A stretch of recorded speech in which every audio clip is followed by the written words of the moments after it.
Sami Hamdi, assalamu alaikum wa rahmatullah, and welcome back to the Pinky Muslim. Wa alaikum assalam wa rahmatullahi wa barakatuh. Thank you for having me, Joe. Well, alhamdulillah, it's good to have you with us back here in London. We've been around the world, but alhamdulillah, it's good to be back in this city. Alhamdulillah, city where missiles aren't falling. Subhanallah. And that's really what I want to talk about today, this really brutal, horrifying attack on Iran. Subhanallah, the funeral of 185 school children took place yesterday. Girls, young girls who were buried under the rubble. It was a pretty shocking scene and a pretty shocking funeral to witness. By all accounts, confirmed by the Omani foreign minister, the Iranians were ready to comply with all of the nuclear demands, the enrichment demands of the United States on the eve of the attack on Saturday. Many ordinary Iranians are today suffering. Sami, I suppose my first question is how much longer can we tolerate such an abject, unjust, Western-centered world that cares so little for innocent lives?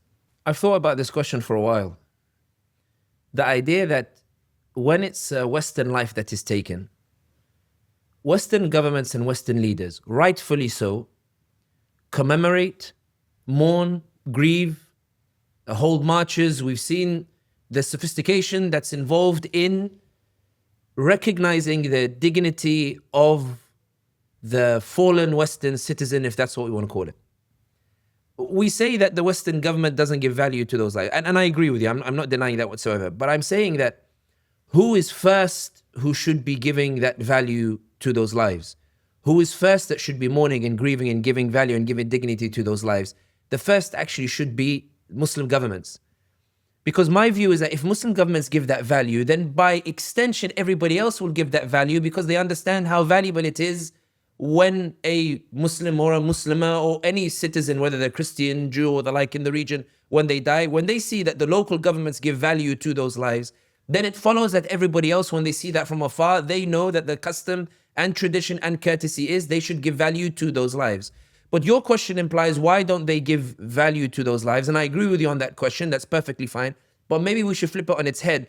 When a Western government sees that a Muslim government doesn't give value to these lives, that a Muslim government doesn't give value to the ordinary sanctity and dignity of a human being. Here, I'm not talking about the Iranian regime to the girls. I'm talking about the regimes in the region, whether it's the likes of Egypt or beyond, when they see that these governments routinely are built on a foundation and on a basis whereby the citizen does not have dignity, but rather the citizen is a slave to an authoritarian system. By what logic do you expect a Westerner to turn up to a Muslim country, see the way the government treats that citizen, and then you demand from the Westerner to give the dignity that the own Muslim doesn't give to the other Muslim in that regard? The reason why I say this is the number of girls who were killed in Iran is a heartbreaking story. It's heartbreaking in terms of the girls that were bombed and killed. It's a trademark Israeli strike. It's a trademark American strike. It's a trademark Western army strike that we've seen in Iraq and Afghanistan and the like. But the protests coming out from where they should be coming out are not coming out. And that's why I argue that the first place in order to restore the dignity, if you want any dignity to be given by these Western governments, is we should also give it to ourselves. And people should also give it to those locals and those citizens in those countries as well. We see it even if we're really going to push it really hard.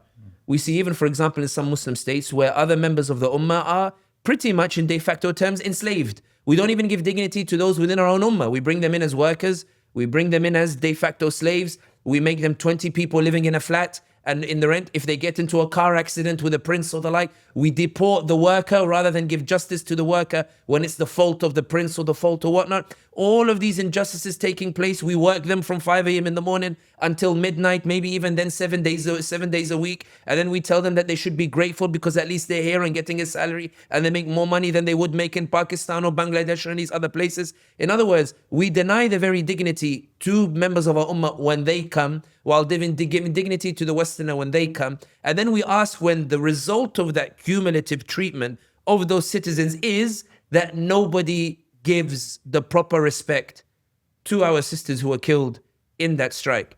That's not a way of me dodging the question. But it's the same answer I gave with regards to the Gaza genocide. When people said, why are you harsher on the Muslim rulers than you are on those who are supporting the genocide amongst the Western states? And I give the same answer here.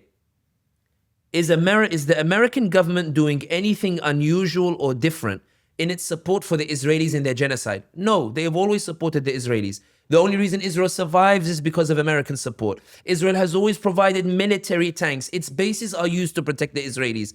America has always come to the rescue of the Israelis. Is Europe doing anything strange in the way that it supports the Israelis in Gaza? No. Europe continues to support them. Even in Bosnia, when Carl Bildt and these other Europeans came in and they were offering the ethnically cleansed areas to Mladic and the Chetniks and the fascist Serbs, Europe believed that was a good deal because they said better we give it as a semi-autonomous region than hand it over to a potential Muslim majority, European majority, ethnic Europeans and the like. Europe has been doing this as recent as the 1990s. So what surprises you about their support with regards to the Israelis? There's nothing surprising in that regard. I would be more surprised if they changed overnight and suddenly supported the Palestinians. What shocks me is when the Muslim government that was supposed to support Gaza, the Muslim government that was supposed to look after the dignity of those girls who was killed, the Muslim government who's supposed to respect the rights of those citizens and provide some sort of defense, that Muslim government who used to support Gaza is now supporting the genocide. Again, you can see I'm not talking about Iran, I'm talking more broadly over here because it's the broad theme that led to us not talking much about this. It's the point that those Muslim governments have now got to a stage where they're supporting the genocide.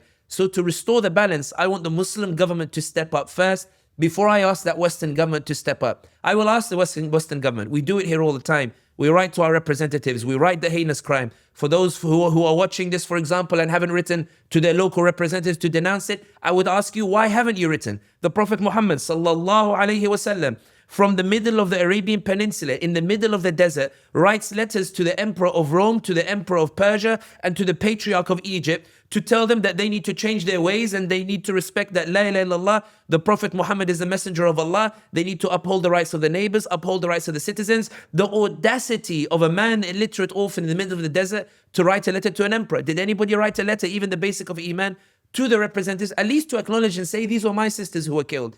The reality is that we complain a lot about the Western government. And I'm not saying that we shouldn't. I'm not defending them in any way whatsoever. But rather I'm saying the reason why CNN and these others don't even give the basic courtesy for this death is because many Muslim, I'm not going to say we, because I'm not part of that. Many Muslim governments, they don't give that respect over there. I didn't expect the answer to be that long about it, but may Allah inshallah give them mercy, give them Jannah inshallah. Amen. And these innocents who were killed and all of the other Iranians under that bombardment and being bombed into oblivion by the Americans and Israelis. When we trailed this program, some people who know your view about Iran's actions in the Middle East for the last 10, 20 years, they responded by saying, oh, it's Sami, he's going to be very negative towards Iran once again. I usually ask you for your analysis.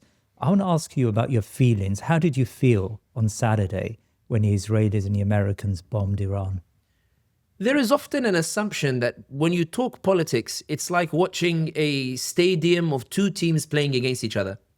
And that you are an ultras fan for one team, desperately supporting them against the other.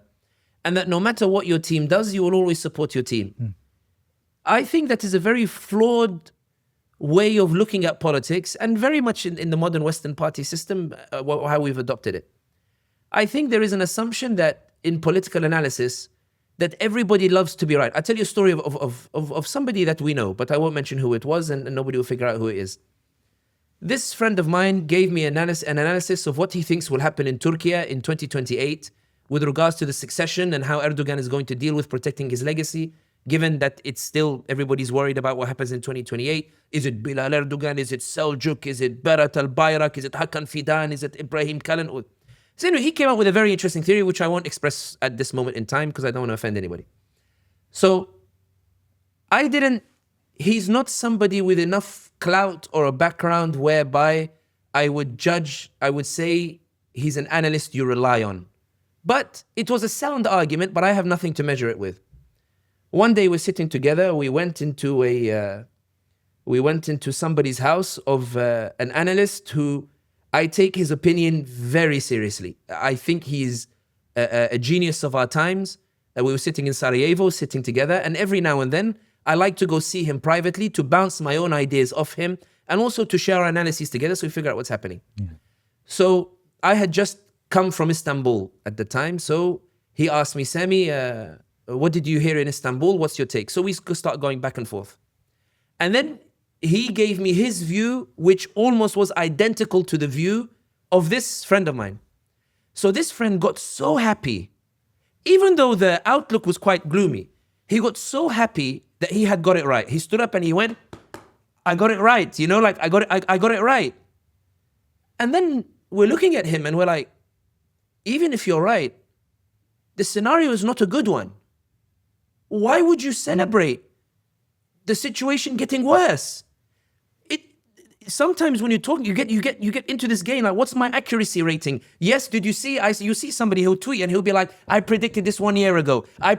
But if you predicted something worse and you are right, why are you celebrating? Does that not break your heart? If you were somebody who said, yes, Iran is going to get bombed, and when it get bombed, you say, guys, see, I told you so. Those are people's lives being killed. No one takes pleasure in it that somebody is getting killed, that an innocent person who his entire life is a shopkeeper on the edge of a street in Tehran, who wakes up every day, opens a shop in the morning, goes and sells whatever they're selling, Kubi Day and the like. And then he goes home and he wakes up every day, opens it, maybe gives some charity to the local masjid or whatever. Just he's not involved in politics. What crime did he commit so he should be killed? Why would I celebrate what's happening to the Iranians?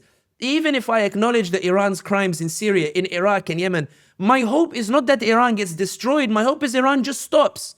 My hope is not that Iran, for example, gets destroyed and blown into oblivion. It's, yeah, Iran, what you did, just stop what you're doing in Syria. Stop what you're doing in Yemen. This is very different from saying, when you ask me how I feel, the reason it's such an offensive question, it implies that I would love to see Iran destroy or see Iranians get killed, that somehow I'm dancing and I take pride when those girls are being bombed in the school. That's not it at all. Everybody knows what I dream of and what everybody else dreams of. That we can go from Morocco all the way to Indonesia, visa-free travel. You go through the border because we're all one Ummah, we're all one brother, we're all the same way you do in the EU and the like. The point of the analysis is not to say who is right or who is wrong or who is evil or who is good. The point of analysis, and this is the whole point of political analysis, is where can you identify the opportunities and agency whereby a scenario that's destined to get worse, you might intervene and make it better. The whole point of analysis, the whole point of your podcast, whether you realize it or not,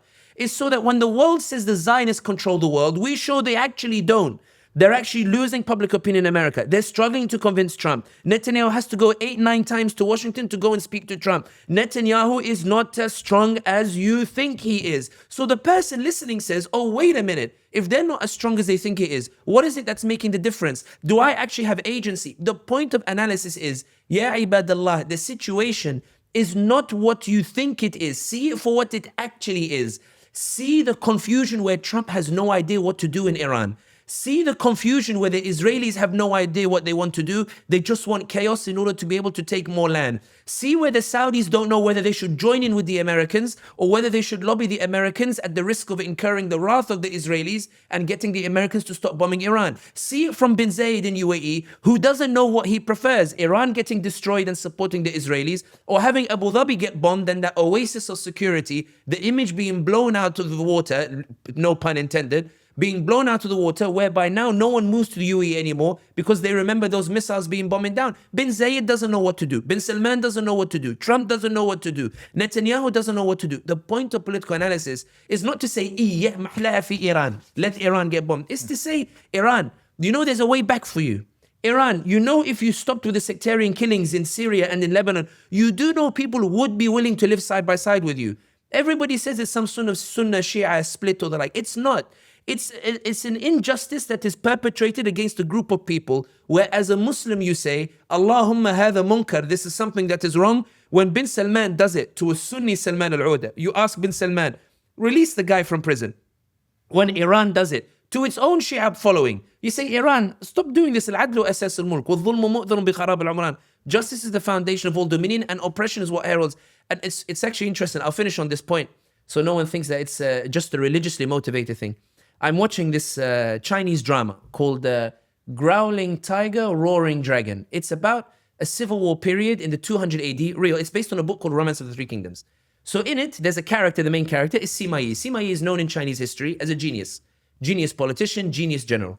But there's a scene in it where he has a city he's about to capture. And he knows if he conquers that city, even though he has a high position in government, the royal family won't like the glory he'll receive from it.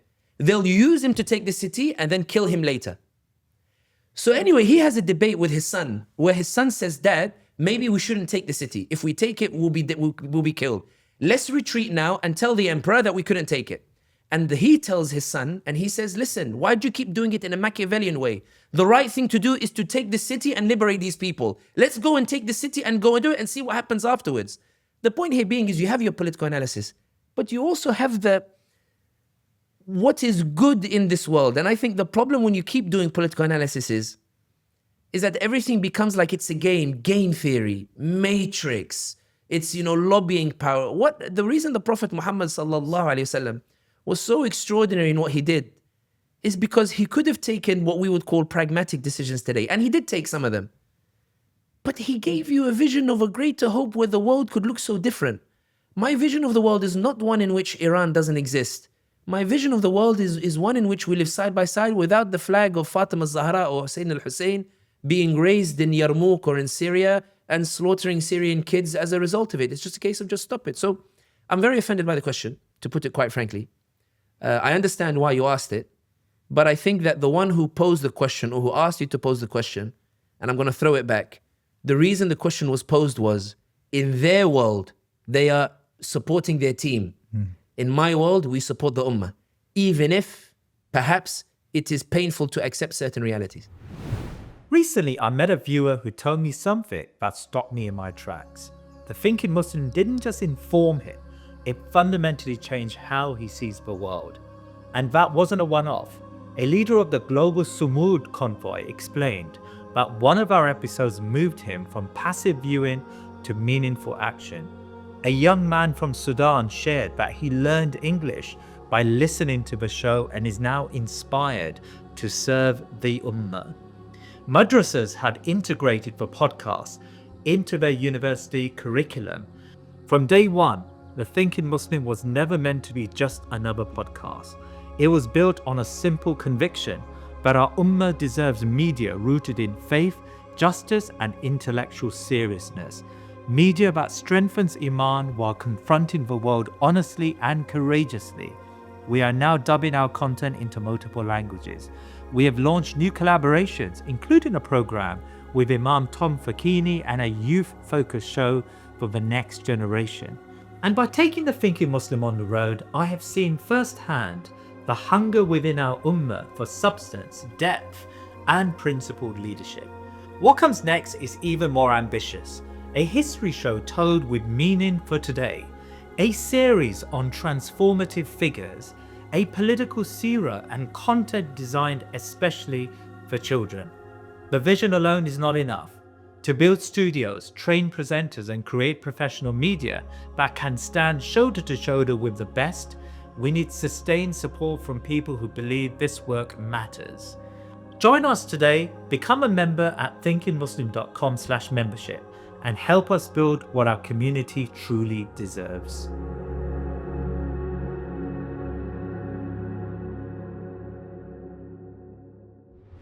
Jazakallah khair. So let's move on to the analysis. Yesterday, Secretary of State Marco Rubio made an extraordinary statement. I think it was a Q&A with a journalist, and the journalist pushed him on why this was a preemptive action in Iran on Saturday. And he said it was preemptive from the perspective that if Israel had gone in unilaterally, the backlash would have come to the US anyway. And so, in a way, they preempted Israeli unilateral action. So Israel forced the Americans into this conflict. I mean, that sounds extraordinary to me. I mean, how do you understand that power relationship then between the Israelis, Netanyahu on one hand, and the Trump administration on the other? I think that Rubio said the quiet part out loud. I know everybody is calling it extraordinary, but I think it's extraordinary only insofar as Rubio has said what many people always believed, which is that when Netanyahu lobbied for a war in Iraq came very soon after. When Netanyahu lobbies for war in the region, America tends to go and intervene on behalf of the Israelis, and they go and bomb. And before, they would market it as, we're going to bring in democracy, we're going to bring in freedoms, we're going to go liberate the people. I think this time Rubio said, listen, I'm not bothered with the PR stuff. Like, I'm not bothered with the propaganda stuff. You guys ask me, I'm going to ask you bluntly. Israel told us they were going to go bomb anyway. We knew Iran would respond by attacking us. So we thought, what the hell? Let's go bomb with the Israelis and go bomb Iran instead. I think that Rubio, who's looking for a presidential bid as well, and believes he can only do it through AIPAC and through the Israelis, I think that he is surprised by the reaction from the MAGA base as a result of that statement being made. Because now you have even Matt Walsh, who was sort of on the fence a little bit, coming out and saying, wait a minute, are you telling us that we have no material benefit in going into the war with Iran? We only did it as a result of the Israelis. You now have Marjorie Taylor Greene coming out and saying, this country is no longer Democrat-Republican, this country is about America first versus Israel first.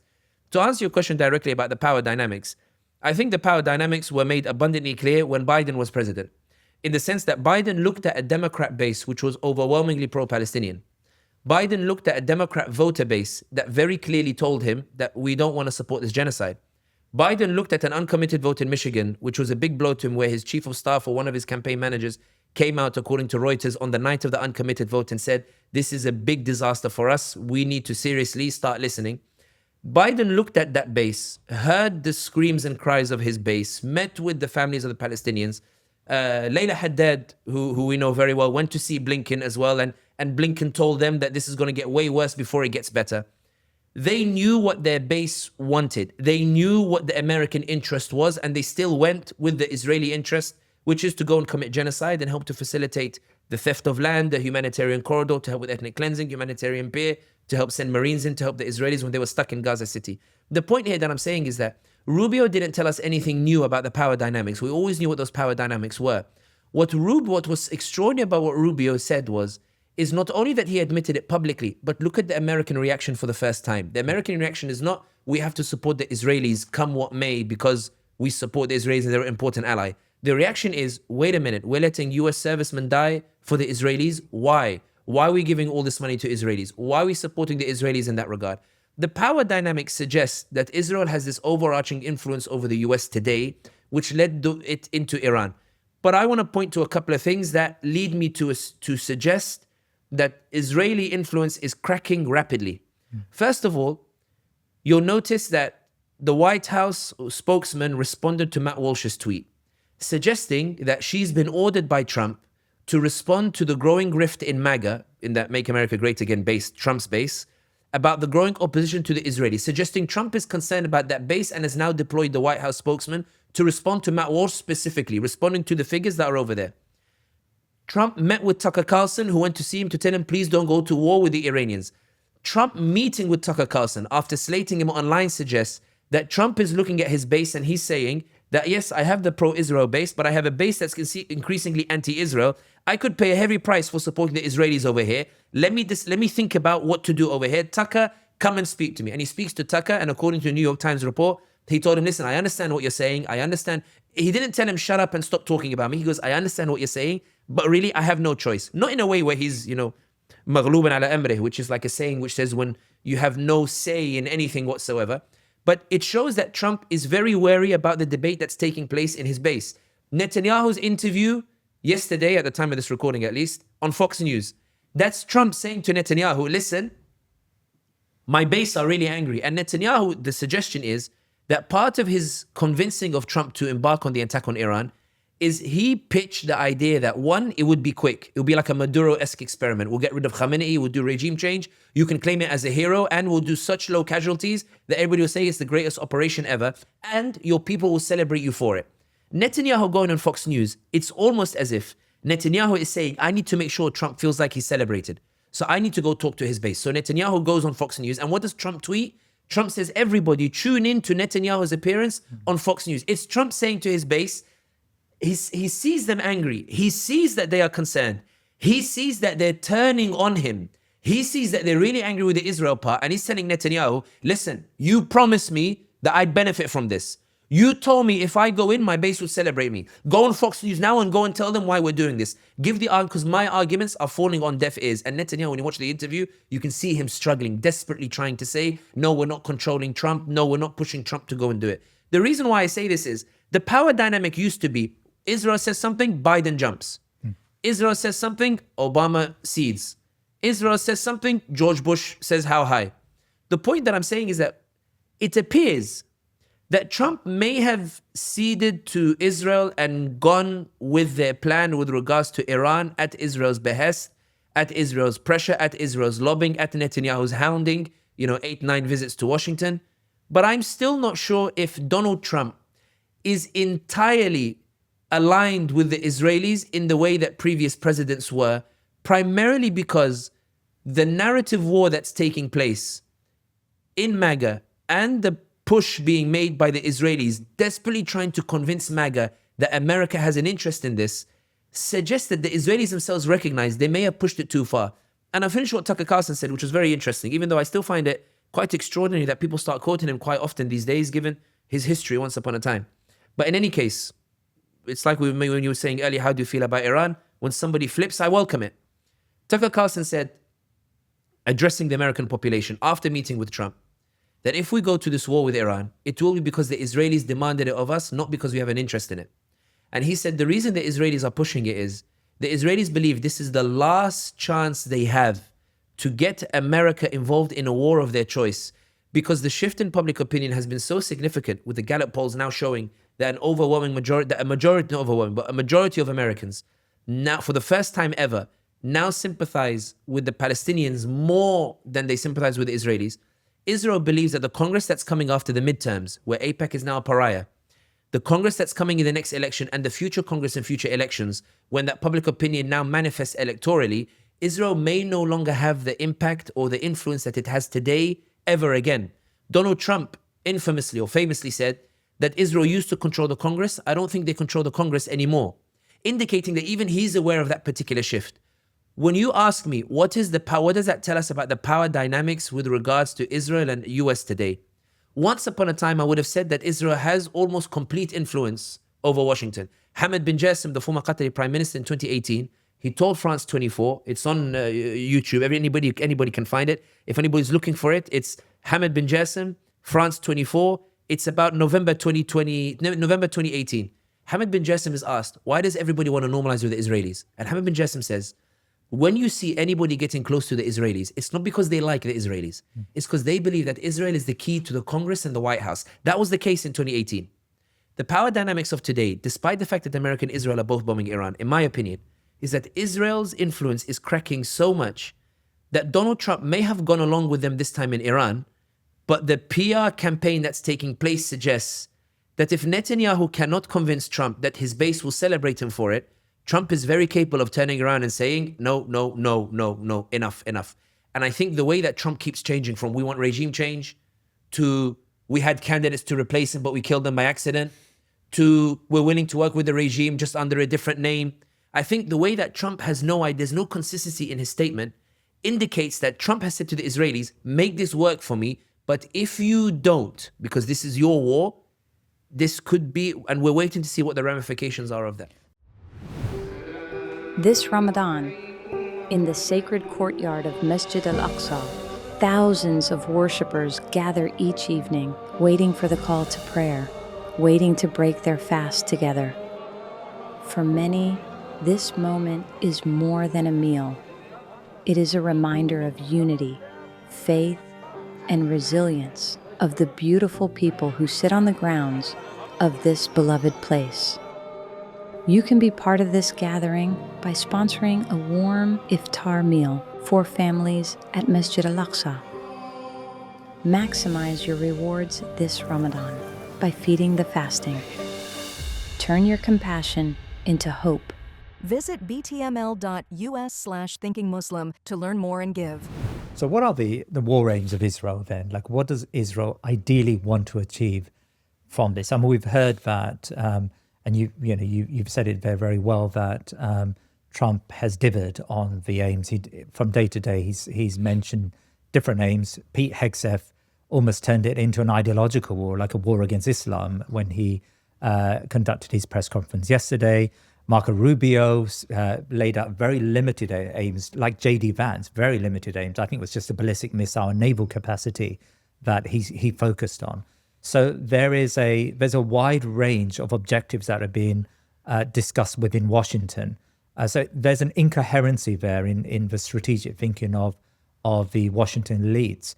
But of course, this war began by Netanyahu. So what does Netanyahu hope to achieve from this conflict? I think Netanyahu, there are three reasons why he went to war with Iran. I think the first is that Tel Aviv, without intending, in my opinion, have seen Iran's influence diminish significantly in the region over such a short period of time. In 2014, the Iranians openly boasted that they controlled 4 Arab capitals: Beirut, Baghdad, Damascus, and Sana'a. And they made this statement after the Houthis took over Sana'a, after the Houthis toppled a national dialogue of all the Yemeni parties. The Houthis, for those who don't know much about them, the Houthis are of a belief that anybody who is not from the family of the Prophet ﷺ is not allowed to rule. And if somebody rules who is not from that family, it is obligatory to go to war with them. So this war in Yemen is the 7th war in Yemen as the Houthis try to restore the imamate that fell in 1962.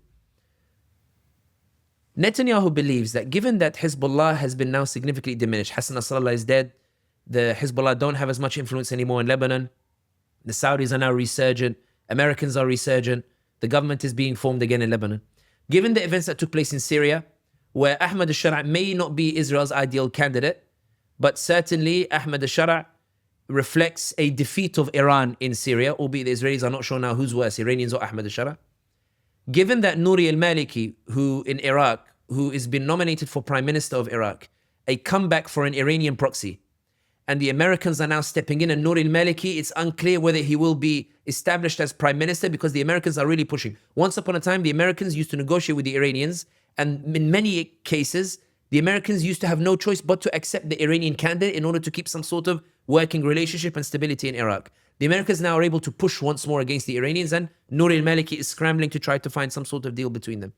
Given that the Houthis in Sana'a are struggling to take more territory to establish themselves, the Israelis are saying that this is a golden opportunity to really go after Iran and take the head of the snake, in their words, not mine, and go and embark on regime change. So the first reason is they genuinely believe this is a golden opportunity, given Iran is in full reversal. Let's go in, let's change the regime, let's dismantle their ballistic missiles that keep getting fired at Tel Aviv and keep getting fired and the like. Iran is the only country really causing us any real problems via their proxies. Their missiles keep getting fired into the Israelis, albeit for whatever reasons Iran has. But in any case, Mr. President, this is an opportunity that won't come again. Let's go and do it. That's the first reason. The second reason is the Israelis are deeply concerned that unlike Biden, who you could ask something of Biden and Biden would do it because he's a Zionist, irrespective of what the Americans would say, Donald Trump is unpredictable.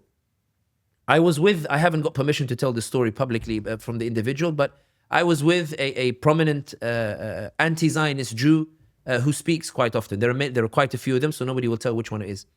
So we were sitting in a room in New Jersey, and somebody said to him, "What do you think about those who say that, Trump is better than Harris?" It's not a claim I necessarily made, but in any case, I felt the question was a dig at me, kind of, even though I don't know where people get this idea that I said vote Trump. But anyway, he says the view of this professor was that with previous presidents, when Israel wanted something, US presidents would operate within what Israel would allow them to do through AIPAC and the like. Obama himself, in his memoirs, writes about the troubles that he had with AIPAC. He said, but the problem with Donald Trump, these are his words, not mine, is that Trump is so narcissistic and egotistical that for the first time ever, it's true we don't know what Trump is going to do, but for the first time, neither do the Zionists. When Trump came to power and imposed a ceasefire, he took the Zionists by surprise. They were like, what on earth are you doing? We gave you $230 million through Adelson to help you get elected. Why on earth are you imposing a ceasefire? And the reason Trump imposed that ceasefire was for no other reason than he wanted the Nobel Peace Prize. Literally, that's the only reason he imposed that ceasefire. When he did that 21-point peace plan that everybody said was disastrous, and it's true, it was disastrous, the Palestinians understood that Trump hadn't even read the details of that 21-point peace plan. What he wanted was the headline, that we give peace. When he accepted, the Zionists said, what on earth are you doing? Why are you restricting us in committing the genocide for the sake of your own personal gain? The point that I'm saying here is that with Donald Trump, the Israelis are deeply concerned that he talks big but prefers negotiation, and that he might actually be an anti-war president who withdrew from Syria, withdrew from Afghanistan. You mentioned the Omani foreign minister. If what he says is true, and I think it's true, that the Iranians were negotiating with the Americans and had reached a stage whereby the Iranians were saying to Donald Trump that Trump were willing to do 0% enrichment.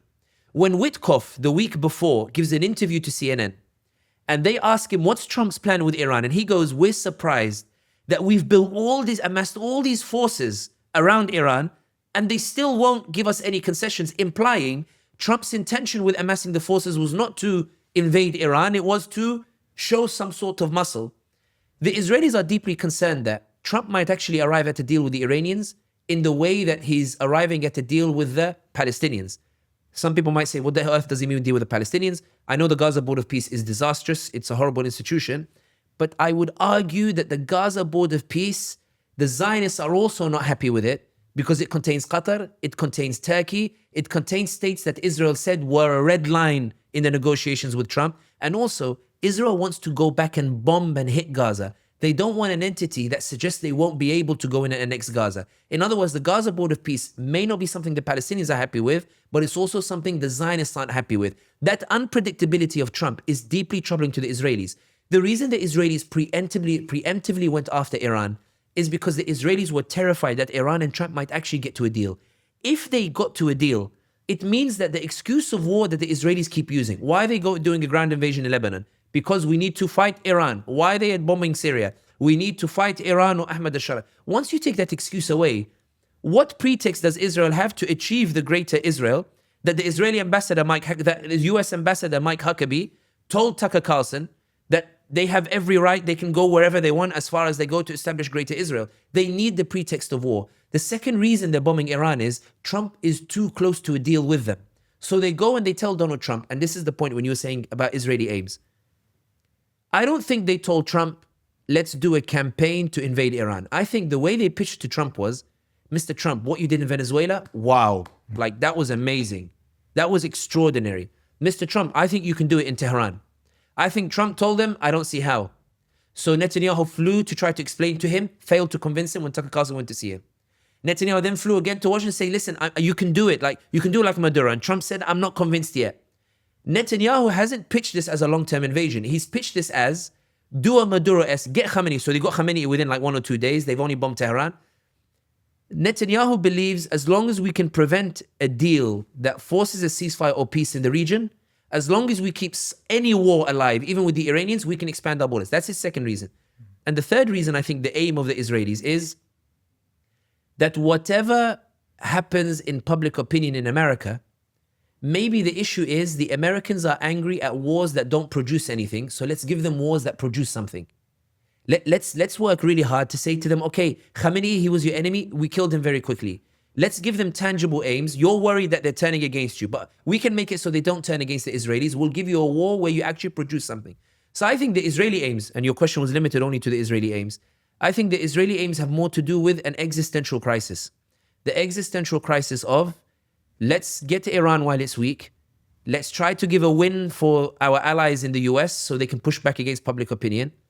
And let's try to redraw the region in case we're unable to redraw it later on if we have an unfavorable US government. So then how do you assess the Iranian tactics to date? Because it seems like, we can question the morality of it, but it seems like it's been pretty effective. They've created havoc across the Arab world. They've been hitting largely military targets, but also some civilian infrastructure has been hit, airports and hotels in UAE, in Qatar and these sorts of places. They've been disrupting energy supplies, energy infrastructure, oil supplies. The Qatari LNG plant went offline yesterday. It's created a 50% plus spike in LNG exports around the world. We saw potentially Aramco was hit, although there's some debate about that. We can talk about that later. Already Qatar and UAE are lobbying with Washington for a very limited conflict, a short war. Do you think that the Iranians are playing a effective strategy here to try to dissuade a long conflict and a potential regime change in Iran? I think there's a reason why the Americans have never gone to war with the Iranians in an open, all-out war. I think the reason being is that Iran, despite its military weakness in comparison to the Americans, and despite by contrast, despite the lack of sophistication in its weapons in comparison to F-16s and stealth bombers and the like, I think that the Iranians and the Americans understand very well that a war between them hurts both of them. Mm-hmm. So you've seen how oil prices have now spiked. You've seen now that the shipping going through the Hormuz Strait is now blocked. So that's 20-something% of shipping in the world of oil tankers and the like, suddenly they're unable to leave the Hormuz Strait or go into the Hormuz Strait. I think there was always an understanding that Iran, even if it gets a bloody nose, it's able to land some blows to the Americans. So the Americans never went into an all-out war with the Americans. I think that the Iranian strategy, the Iranians are aware that the Israelis are desperate for a war. So their concern is that before there used to be agreements in terms of how these escalations take place. For example, with the assassination of Qasem Soleimani. Qasem Soleimani humiliated Trump publicly in Baghdad when his militias and his supporters stormed the US embassy in broad daylight in Baghdad. Trump said, this is way too much. You've embarrassed me in public. I need to take a scalp. And Qasem Soleimani was assassinated soon after. And the Iranians, they said, okay, touche, but we need something as well. They fired some rockets at an empty military base and they de-escalated. Historically, there's always an agreement between the Iranians and the Americans in terms of how these escalations take place to ensure that an all-out war doesn't break out that hurts them both. This time, the Iranians are concerned that the Israelis are in such a hysteria about their existential crisis that Trump might be pushed into an open war. The Israelis are hoping to trap Trump into a war. So the Iranians want to ramp up as quickly as possible to make Trump realize how much an open war is going to cost. That even if you kill Khamenei, even if you kill the leadership in our, we can cause you a lot of pain. And I think that's being done through oil. That's also being done through, Iran is aware of the manner in which lobbying works in America. You'll remember when Trump visited the region, he got a promise of 1 trillion from Saudi, 1.2 trillion from UAE, and then 1.4 trillion from the Qataris. Iran is hitting the Gulf states in the hope that these Gulf states will spend their money on lobbying Trump to stop the war, not because they want to do a favor for Iran, but because, listen, guys, I will burn this region if I'm the one who's going to get burnt. Like, we either stand together or we all die together. We can compete, but we have to respect the rules of our competition. I think the Iranians are hitting Doha in particular to say to the Qataris, listen, I know you have money. Go and give it to Donald Trump. Do whatever lobbying you need to do and tell Trump to stop hitting me. Then he bombs the UAE and says, you guys are the ones who normalize with the Israelis. He's hitting Abu Dhabi and Dubai especially hard to say to them, listen, you thought going to them, they'd protect you. We're going to make sure you're not protected. We're going to embarrass you. We're going to humiliate you. Bin Zayed, if you want a way out of this, get Trump to stop hitting us instead. And I think right now the UAE is debating to what Bloomberg is reporting. They're already now lobbying Trump, telling him, please, please, please, Mr. President, stop hitting the Iranians, because now he's hitting the Fairmont Hotel and they're hitting the Burj Al Arab and they're hitting all this stuff. And now we have expats who came to move to Dubai thinking it's a secure freedom and secure environment. Now they're leaving us and they're leaving in droves, and our whole economy is dependent on expats.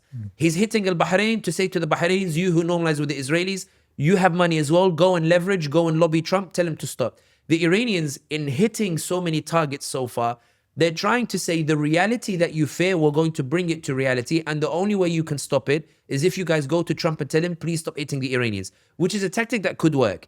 The inverse could happen, however, which is whereby you have a country like Saudi Arabia, which during its beef with the UAE, may have made a tactical error. The Americans, if the beef had been limited to Sudan and Yemen, the Americans initially would have looked at the conflict between Saudi and UAE and would have said, these are two allies that are pro-Israel, who have strategic differences. To protect Israel, we need to reconcile them. UAE may have gone overboard. Let's get the UAE to calm down in Sudan and calm down in Yemen and get them to cede to the Saudis to keep the Saudi normalization track on point. The tactical error, in my opinion, was that the focus by some Saudi analysts on Israel in particular meant the Americans went from saying these are two pro-Israel allies falling out with one another, we need to reconcile them, to Saudi, wait a minute, are you saying you're reversing normalization with Israel? Are you saying that the open airspace you open for the Israelis, and are you saying that the process of normalization, you're going to shelve it? Lindsey Graham went to see bin Salman specifically to say to him, listen here, I need to know, is this a strategic beef between you and bin Zayed over Yemen and Sudan? Or are you opening the door back to reversal of normalization with the Israelis? And are you going to make this Turkey-Pakistan-Saudi alliance against the Israelis? Because I may be able to help you if you're still pro-Israel, but you just have a disagreement with bin Zayed. But if it's like what these other guys are saying on Middle East Eye and Ahmed al-Tuwaijri and these others, then let me tell you, yeah, bin Salman, we will give everything to bin Zayed and we'll make sure that he destroys you. So bin Salman now is in a position whereby, what do I do here? I was lobbying against an attack on the Iranians, But now I'm stuck because I'm being asked by Rubio and asked by the congressman and asked by Lindsey Graham, have I turned against the Israelis? They were asking me, what do I want in Sudan and Yemen? Now they're asking me, have I turned against the Israelis? I've now lost the momentum. And not only that, Turkey doesn't want to join me because Turkey is worried that if I, bin Salman, am unable to defeat bin Zayed will take revenge on the Turkish economy and bring it crashing down through lobbying of Washington via Israel. Turkey is saying, listen, I will support Saudi Arabia, but I'll send Hakan Fidan to the UAE to say to the UAE, listen, I'm not all in on this. Like, can we find some sort of, in that regard? The Qataris are saying, look, bin Salman, we want him to win, but can he win? And does he have the ability? He might have the resources, but does he have the intelligence and political acumen to win? Bin Zayed is not an easy guy to beat. So, bin Salman, if momentum is your way, we're with you, but we want to keep good ties with bin Zayed. Emir Tamim goes to Abu Dhabi and goes and sees bin Zayed to say to him, listen, like, we're not all in on this. The Saudis are saying, I can't convince the Turks and Qataris to join me. I'm trying to convince the Muslim world that derided me for my concerts and raves by releasing mashayikh from prison. He's been releasing a lot of them from prison to try to win back that Muslim vote, Muslim support. He looks at Egypt. Egypt got excited in the beginning. Egypt said, this is great. Bin Salman is going to hit bin Zayed and I'm going to get some, economic liberation after being bullied by bin Zayed for ages in Sudan. Egypt goes to Haftar in Libya, tells Haftar shut down the airport, stop supporting UAE proxies. But Haftar turns around to Sisi and says, but Sisi, do you really think bin Salman can beat bin Zayed? And Sisi says, well, he goes, okay, I'll shut down the airport for a month. And let's monitor the situation as it goes. The Saudis, one theory being bandied about is, they wanted to punish Haftar for doubting by approaching Saif al-Islam al-Gaddafi, and the suggestion is Saif al-Islam al-Gaddafi is mysteriously assassinated in order to prevent the Saudis from really. So Sisi goes from openly saying that there's a Gulf state that is causing problems to going to visit bin Zayed and saying to bin Zayed, Ya Habib al-Ghali, Ya Am al-Haq, can we? So the Saudi Crown Prince now, when Iran is hitting Saudi, he was lobbying against an Iran attack, but now has to prove his loyalty to Israel in order to find some way to push back against the UAE. So these reports that suggest that somehow he said that he lobbied for the attack may well have been in this context in which he says, what do I have to do, to win you back up? These are the Washington Post reports. The Washington Post report, even though they have no Middle East team anymore, but anyway. Right, they said that the Saudis were lobbying in the week before Saturday, they were lobbying with the Israelis for an attack on Iran. But the Saudis have, or at least some Saudi analysts have said that this is nonsense and it didn't happen. I don't think they lobbied for the attack. I think a statement was made across the table in the bid for the Saudis to say, I'm pro-Israel, but help me against the UAE. I think a statement was made where the Israelis said, yes, but we need to hit Iran. And Saudi said, we're with you on your interests and we agree that Iran is a threat to you. A statement like that might have been made. That implies it was a lobbying. But I don't think Saudi lobbied for a genuine attack on the Iranians. The reason why I mention all of this is, with the Saudi response to Iran, Iran is bombing these capitals on the basis that they will lobby Washington to stop attacking Iran and rein in the Israelis. But there is a plausible scenario where bin Salman, who called bin Zayed in order to strike some sort of truce, really needs US support against the UAE, against bin Zayed, who is arguably the greater threat at this moment to Saudi Arabia. So if the Israelis convince Trump to go in another 2 weeks and Trump says to the Saudis, I want you to get involved, I'm not saying Saudis will join. I'm saying that it wouldn't be an immediate no from the Saudi Crown Prince, Mohammed bin Salman, because of the situation that he finds himself in, whereby he thought everybody would rally behind him against the UAE, but it seems that Erdogan is terrified of bin Zayed. The other groups are terrified of bin Zayed because of bin Zayed's influence and lobbying power in Washington at a time in which Turkey needs very good ties with Washington in order to shore up what's happening in Syria against the Israelis, needs very good ties with Washington in order to shore up the defenses against the separatist Kurdish movement and all this other point. The point is that Iran is certainly demonstrating that there are high stakes to this war. The suggestion is that Trump is already looking for a negotiation for a ceasefire. Steve Bannon posted a tweet where he said, we already got Khamenei, what else does Trump need? The Omani foreign minister has already indicated that the Iranians may be prepared to sit down with Donald Trump. I think the only obstacle to talks at the moment right now between Iran and Trump is Trump has his scalp, which is Khamenei. The Iranians need one. And I think the Iranians are still looking for one. And I think the Israelis are hoping that Trump doesn't give Iran one so they continue this conflict. I think Trump may want an off-ramp. The Iranians need a scalp before they can have this off-ramp. What sort of scalp? What sort of scalp would this be? I think that the Iranians ideally would want to hit a US base. The US would not allow them to kill US soldiers because that would force American public opinion, in their opinion, to get Trump to get involved directly and for much longer. They don't want to drag the US into an actual war, so they don't want to kill US servicemen. But they need something that makes, Jalal on the Thinking Muslim and others on Twitter to be like, yes, Iran really hurt the Americans. What that looks like, I'm not sure at this moment in time. And I think that more than anything else, I think the Iranians are gambling that in the absence of a scalp, if we can last 2 weeks, Iranians believe they can last 60 days of bombing campaign from the Americans.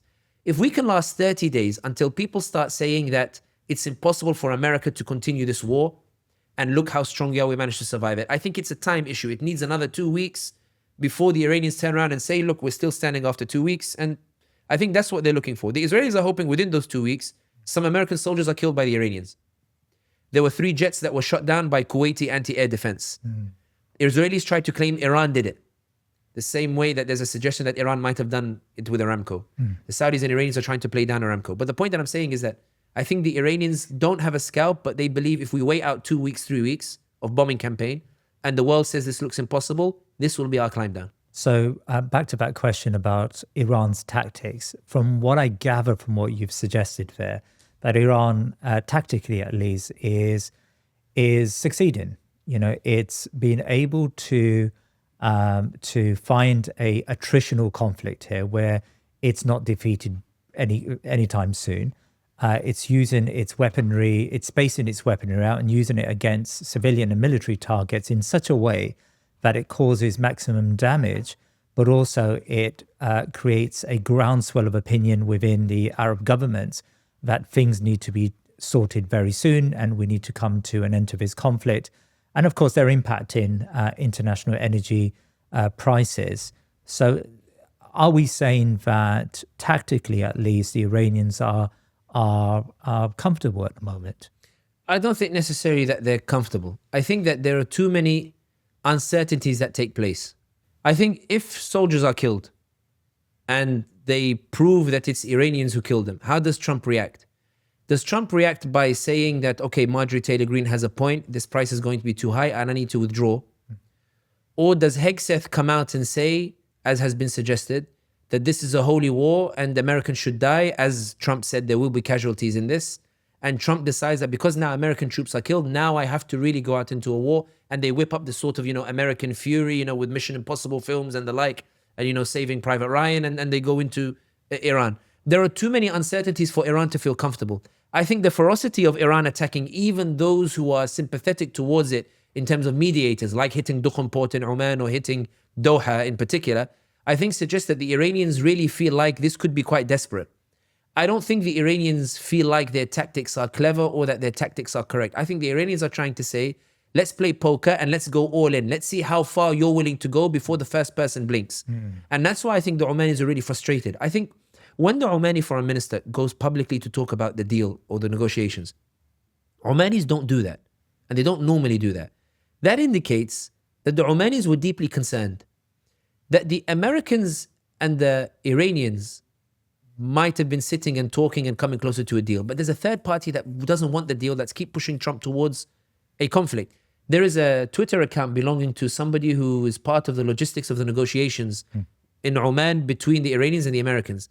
And he was saying that the negotiations were going back and forth and they were improving rapidly, and both parties were beginning to agree on certain terms. He goes, the unusual thing was I'd open the TV and Trump would say there's no progress. It's too slow. It's too slow. He goes, but we're looking at it and it's rapid. The Omanis were deeply concerned that Trump knew the progress of those negotiations, but there's a pressure coming to bear outside from the Israelis that meant that he's insistent on that war.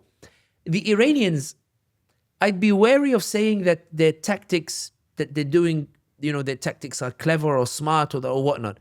The Iranians themselves, given the damage that's already been done to Tehran with Khamenei, I think the Iranians believe they're in a do or die situation, just as the Israelis are in a do or die situation.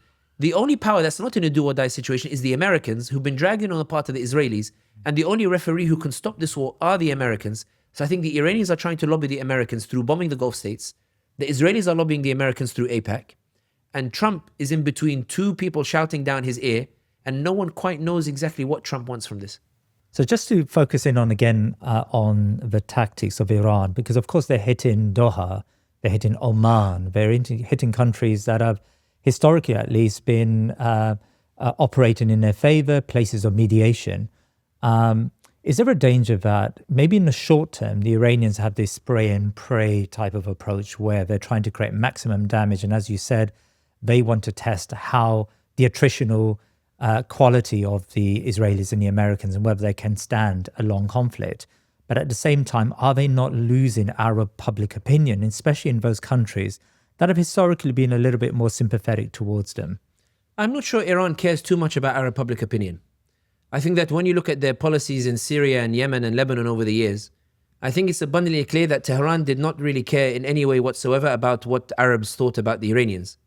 I think when you see statements made by Iran over the years, such as the one we mentioned earlier about we control 4 Arab capitals, Baghdad, Damascus, Beirut, and Sana'a, I think the Iranians never paid too much attention to what Arabs actually thought about. I think there was a sense on the part of the Iranians, even in the way that they embarked on demographic changes in Syria, where they'd enter villages, Sunni villages, and load them on buses and send the inhabitants elsewhere and bring Shi'i inhabitants to occupy those homes and the like.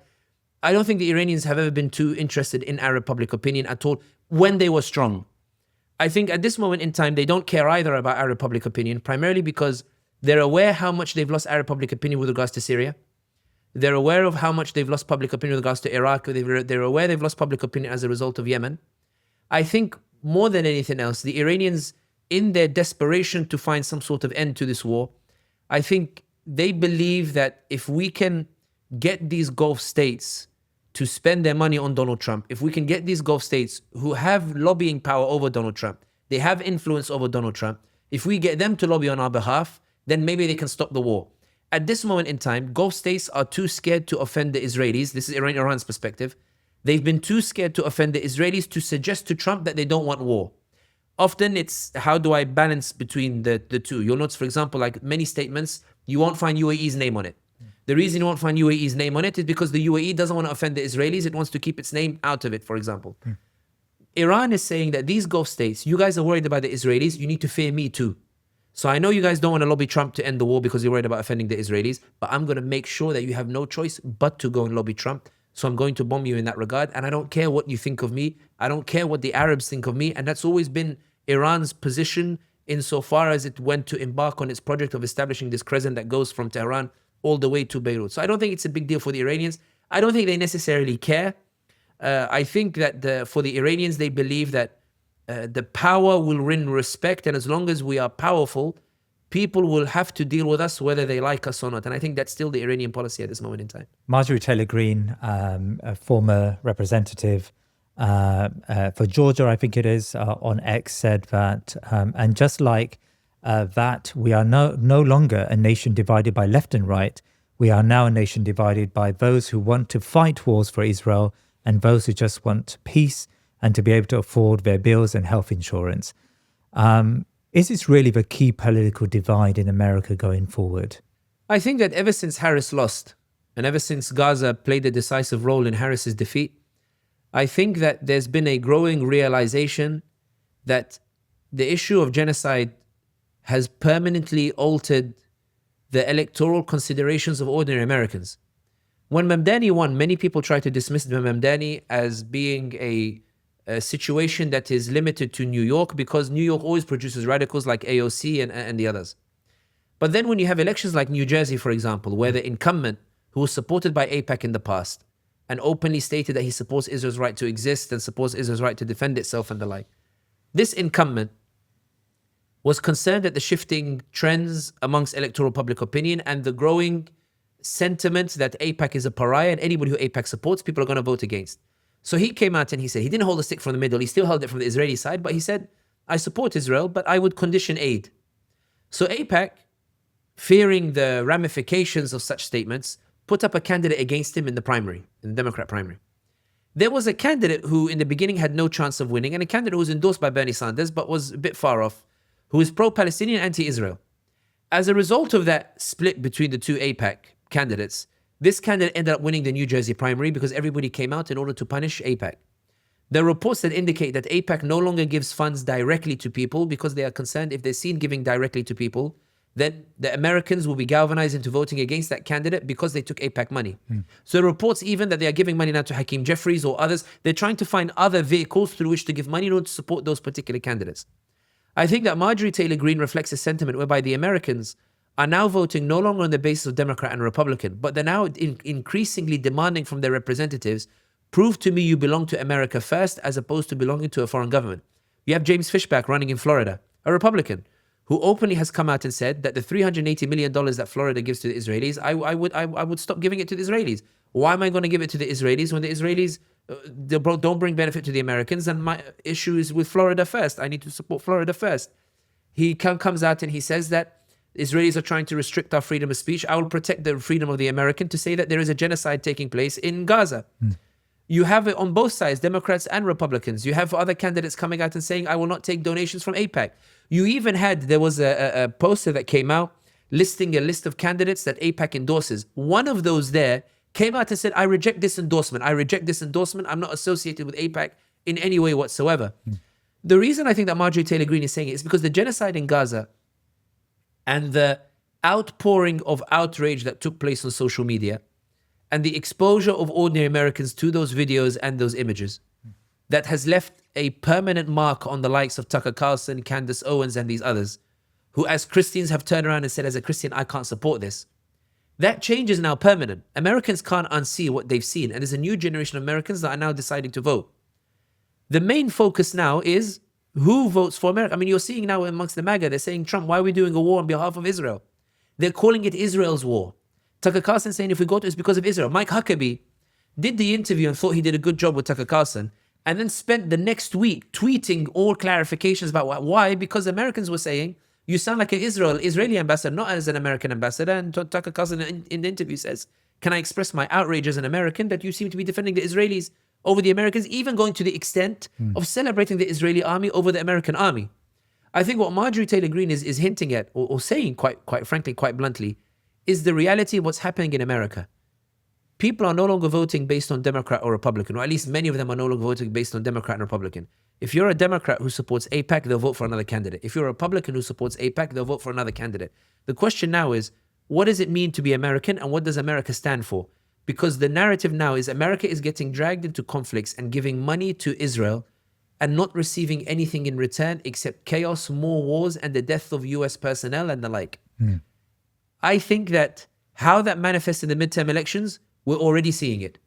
AIPAC tracker, we're seeing it now in the primaries taking place. We're seeing Politico produce a headline that says, House Democrat, her seat may be under threat as a result of her past positions on Israel. That's Politico saying it, which is owned pretty much by a Zionist group. Yeah.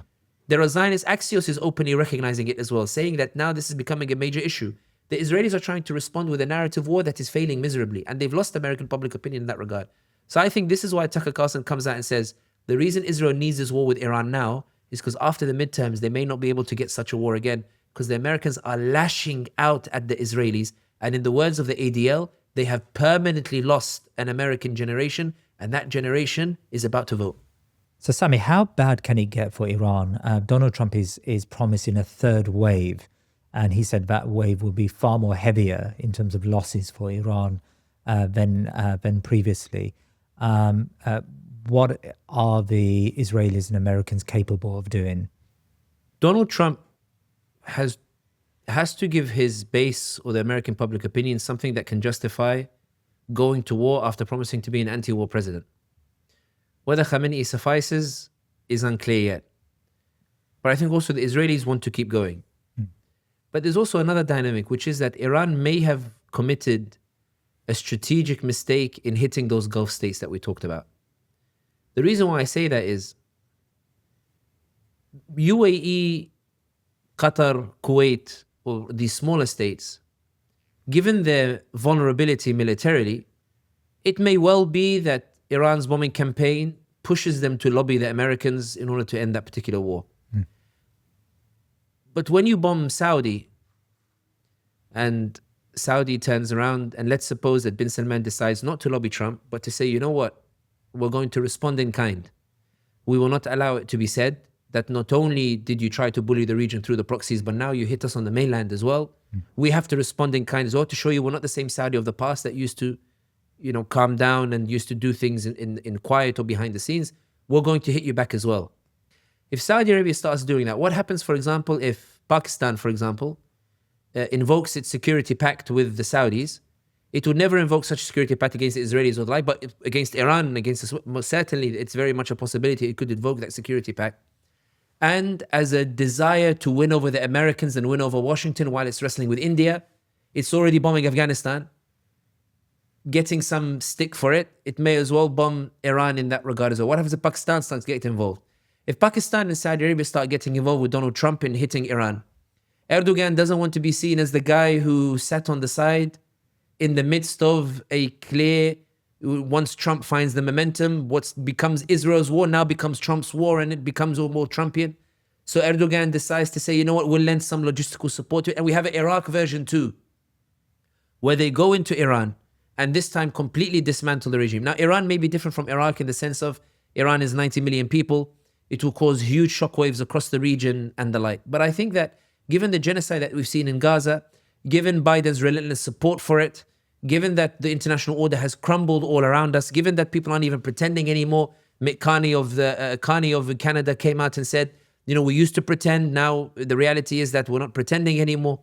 We're in, I wouldn't say uncharted territory, but we're in darker times. It's very much possible this could really backfire for the Iranians. And we're already seeing the Saudis debate between themselves, whereby they say, okay, America has, Sulaiman al-Aqili, a prominent Saudi commentator, said, America has abandoned us in that it's giving all of its defensive support to the Israelis while they're abandoning us to the missiles. And Qatar allegedly has 6 days left of Patriot missiles. Does Qatar wait until those missiles run out, or does it turn around and say, Iran really has gone rabid? Now the government can't control the IRGC, the Iranian Revolutionary Guard cause. Maybe there should be an Arab coalition now that goes into Iran and finally ends. They've lost Syria, they've lost Lebanon. Let's just end this once and for all and go into Iran. This is also a possibility, albeit at this moment it's a bit of a distant possibility. Trump suggests that, I mentioned earlier that Trump was looking for some sort of talks to start them again with Iran. But if Trump sees that there is momentum in the war, that now suddenly is not necessarily being opposed in the region, but he can create some sort of international coalition with Saudi Arabia, with these other states against the Iranians, that looks very different. And if the death of the 6 American soldiers that BBC is reporting have been killed, the reality is that there is a possibility that this could end up into an Iraq 2 in Iran, by which everybody says this won't be Iraq, we'll try a different experiment again. And the Gulf states are brought into it, not because they wanted it, because Iran forced them into it by bombing the cities and bombing the Gulf states in that regard. I think this could get really bad, especially for the Iranians. And I think the Iranians are aware of it, which is why we're seeing these extreme measures of bombing the Gulf capitals itself. I don't want to sound all doom and gloom about it. I do think that there will be repercussions for the region and repercussions politically for America domestically and repercussions for Israel and its standing in the international world. But I don't think Israel is considering that at this current moment in time. I think the Israelis are thinking only about their own interests at the moment, and they're dragging America into it. And America seems to be walking into it despite the internal changes. So I think this could get really bad for the Iranians. The Arab governments, one thing this has exposed is just the breadth of America's presence in the heartlands of Islam, the heartlands of the Muslim Ummah, the Arab countries. And it has exposed just the enormity of the infrastructure that exists, the American infrastructure that exists all across the Muslim world, but also in these Arab countries, but also has exposed a little bit their vulnerability. As you said, Qatar or UAE or Kuwait, these states never thought that such a calamity would reach them. This is unprecedented for these countries that, as you said, have sold themselves as being havens for peace and haven for attracting foreign investment and foreign business. Notwithstanding, of course, the oil supplies that are currently being jeopardized by this conflict. What does this tell us about the vulnerability maybe of these Arab states? One of the reasons that my father fell out with Ikhwan, with the Muslim Brotherhood, is when Saddam invaded Kuwait. Many in the Muslim Brotherhood, they supported Saddam's invasion of Kuwait. My father was a journalist at the time, and he wrote an article in which he said that Saddam's invasion of Kuwait is a disaster for two reasons. He said the first is, with the position of the Muslim Brotherhood taking a position, the Gulf states will never forgive this Islamic movement for supporting Saddam's invasion of a Gulf nation, because it implies that that's what they want to see for the rest of the Gulf states. The second reason he said was that the Americans have been struggling to establish military bases in the region. Now Kuwait is going to get one, because now the Gulf states are going to say that given there's an immediate threat from our own brother in the backyard, we need to bring in the Americans in order to protect, not from the Americans, but the immediate threat is not America. The immediate threat is not the Israelis. The immediate threat is Saddam and Iraq, and the immediate threat is the Gulf state. Whatever dynamics you want to talk about, oil and Kuwait selling oil and stuff, is irrelevant. The point here is that the reason for the presence of these American bases in the region is not because these countries willingly went to the Americans and said, please, can you establish a base here? It's because there is a threat within the region between brothers, in which when a brother fights a brother, they bring an outsider in order to protect that brother against the other brother. And that's how those American bases emerge. Like, for example, you talk about Al Udeid base in Qatar, it's pointing towards Saudi. It's not pointing towards it. Like, you talk, for example, the base that's in UAE, it's pointed towards Saudi. It's not pointed toward, all these bases are pointed towards each other in that regard. And the Americans were able to capitalize on that. In other words, you talk about the breadth of those American military bases. It's the doing of the region itself in terms of how they compete with one another. When you talk about an awakening in what sense? Is it an awakening in terms of a security apparatus in which we need to develop our own indigenous security apparatus, but against who? Because you still believe that your threats are in the region. Your threats are Iran, your threats are Israel, or your threats are the UAE, which is involved in Yemen or in Sudan. So when you're building indigenously, it still doesn't solve that problem in terms of how you develop indigenously against an indigenous threat. In other words, the utility of the American military bases are still there. If America turns around tomorrow and says, we'll up the number of Patriot missiles, we'll give you high-tech technology. In the negotiations that took place between Saudi Arabia and America, bin Salman asked for nuclear technology. He said, if Iran has a bomb, we need a bomb. If Iran has that technology, we should have that technology as well. It's the prospect of security is not geared towards what America might do in the region. It's geared towards what Tehran might do, what Abu Dhabi might do, what Riyadh might do, what Doha might do, what Kuwait might do, all these places. And I think that's at the crux of it. I think that the bombing of Iran on these capitals may not awaken these leaders in terms of establishing their own security infrastructure. It may well tell them that for all intents and purposes, where are Russia and China for Iran? Where are they? Like, everyone talks about, a multipolar world. Everybody talks about a world in which America is no longer dominant. But the reality is that Iran, when it goes up against Israel, American proxy, the reality is that Iran, which aligned itself closer to Russia and China are nowhere to be seen. Some people might say, okay, China gives it access to some satellite technology that allows it to identify where American ships are. But Iran is not keen to hit those American ships, and Iran is not keen to kill those American soldiers. I mean, you think about all those ships on that. Okay, they'll kill 6 American soldiers here, or kill 7 American soldiers here. But nothing in comparison of the scale of what the Americans and Israelis are killing in Iran. Iran is trying to give Trump a way in which, okay, we want to make a statement. We might kill 1 or 2, 3, 4 American soldiers, but we'll try to kill not enough so it will provoke a full-out war. The point being is, Iran doesn't believe that Russia and China are going to rush in to help it replace its security infrastructure, or even to protect Khamenei, the leader of the state, from an American bombardment. Khamenei was killed in 2-3 days, despite Iran being aligned with the Chinese and the Russians. So when these Arab nations turn around and they say, we want to build our own indigenous security apparatus, where are they going to go? You talk about Pakistan's jets that downed the Indian jets with Chinese technology. Does Iran not have that similar technology? If it does, why is it unable to deploy it in a way that Pakistan deployed it? The point that I'm saying is these Arab leaders will be looking at themselves and saying, okay, we want to establish our own security infrastructure. China didn't work for Iran. Russia didn't work for Iran. Russia didn't work for Bashar al-Assad. China didn't work for... The reality is America, according to these leaders, is still the dominant power in its use of military force, its capacity to use that military force, and its willingness to use that military force. Therefore, if you're looking for protection, you still look towards Washington. And that might be what galvanizes Donald Trump to say, okay, I'm suffering domestically, and yes, in the midterm elections, I'm going to struggle as a result, but I have 2 years to make up for it later on with this American might, American power, especially if Trump turns this from an America-Israel war into an Arab-Iranian war as a result of what Iran has done to those Arab capitals. And that's why, if we're talking more broadly, Iran's strategic mistake may not be in that it confronted the Israelis. The strategic mistake may well be that those Arab nations that could have lobbied Trump on your behalf to stop that particular war, you drove them into going to war with you instead, because when they were forced to reckon with their security apparatus, they were never going to rely on you in Tehran, because you already violated them in Iraq, Syria, Lebanon, and Yemen. You already showed them that when this America doesn't protect them, you're ready to eat up their lands. There's no way they're going to build a security apparatus on your basis. So they don't want to spend the time to build it on their own, because they still see fires around the region. So they take the shortcut and they go towards the Americans instead, given that Erdogan still doesn't have the capacity to be able to replace that security infrastructure over there. You talk about an Arab awakening amongst the Arab rulers. It may well be that they're awakening, and this is the scenario that I dread. This is for me the worst case scenario. It may well be that they awaken to what they perceive to be the reality, which is that for all of the talk of alternative security arrangements, America is still the most reliable security guarantor, and they will side with the Americans and go into Iran. And when that happens, the fallout in the entire region would be catastrophic.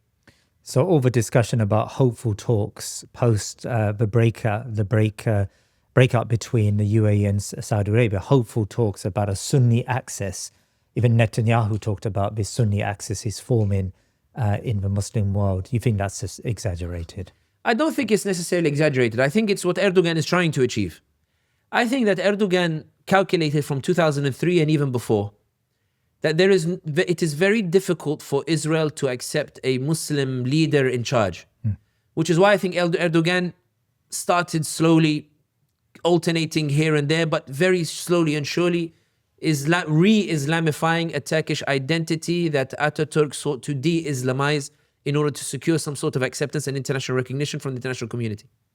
I think that Erdogan has always known that there is a prospect for a confrontation with the Israelis, given their ambitions in the region and the like, and which is why he spent so much money on his own defensive infrastructure. I want to build indigenously. I want access to technology outside so I know how to build my Akinjers and how to build my Bayraktars and build. Erdogan is very much well aware that he needs to build this military infrastructure in that regard. It's why Erdogan, when he pursues that foreign policy abroad in order to pursue that sort of Muslim first identity in Africa, in North Africa, in Syria and these others, the reason he pushes that identity is not just because he has this conviction inside, obviously, for all of the pragmatism that he displays and all the criticisms that we've made of him, is because Erdogan believes that if he can have people to buy into that sort of vision, they will let him establish Turkish bases in Libya, Turkish bases in Somalia, allow him to expand his reach in the belief that at some point Israel is going to demand war against Turkey, against Turkey, in the way that Naftali Bennett is now demanding that war. So Erdogan, I think, knows that Turkey on its own cannot survive on its own,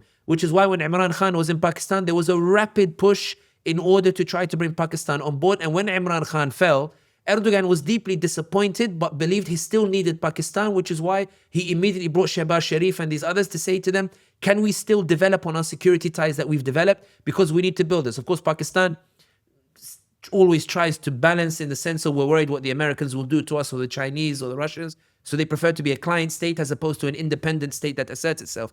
But regardless, I think Erdogan wants to create such an axis. He does. The problem is, Bin Salman is fearful that any alliance with Erdogan will be at his expense. Because Bin Salman wants to ally as Saudi Turkey and Erdogan wants to ally as Muslim. And given that Erdogan has a more stronger Muslim identity, then the risk is the Saudis that Bin Salman governs may have an affinity closer to Erdogan in the long term, and that might affect Bin Salman's domestic stability. Bin Salman wants to deal with Erdogan as a Turk, not as a Muslim, whereas Erdogan wants to deal with Bin Salman as a Muslim, not as a Turk. The problem is, even when he approaches the UAE, when he sends Hakan Fidan to the UAE to say, you don't need to do all of this. We can work together in Sudan, in Ethiopia, in these other places. The UAE prefers to deal with Erdogan as a Turk as opposed to a Muslim, because in the words of bin Zayed, if a man was to stand in Mecca and say, I am the Mahdi, 80% of my army will go and join him. I don't like the impact the resonance that Erdogan has over my people who go and pray in the mosques. I would prefer Erdogan speaks as a Turk, not as a Muslim, which is why Erdogan alternates between that nationalism and between the Muslimness. Erdogan would like to create that axis. I don't think it's an exaggeration. Israel knows what a powerful axis that might be. But Israel also knows that the competition between the Muslims, and this is the point, it's like Andalusia with the 32 taifas, that the competition between the Muslims means that we will always find an ally amongst the Muslims who's ready to fight against the other. We will find the UAE to squeeze bin Salman.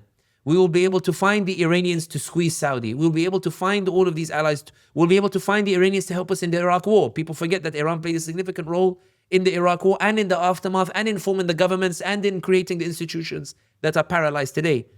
The point that I'm saying is that when you ask the question, is Israel worried about a Sunni axis? Yes. Can it be created?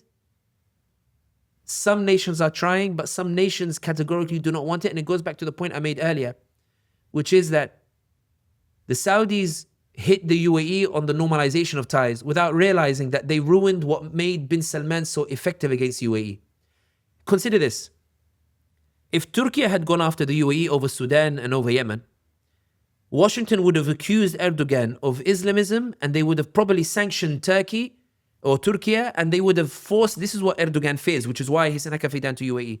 They would have said he's promoting Islamism. The Epstein files say we're worried that Imran Khan was doing the same and the like, and that Erdogan is a threat in bringing conservatism back to Turkey.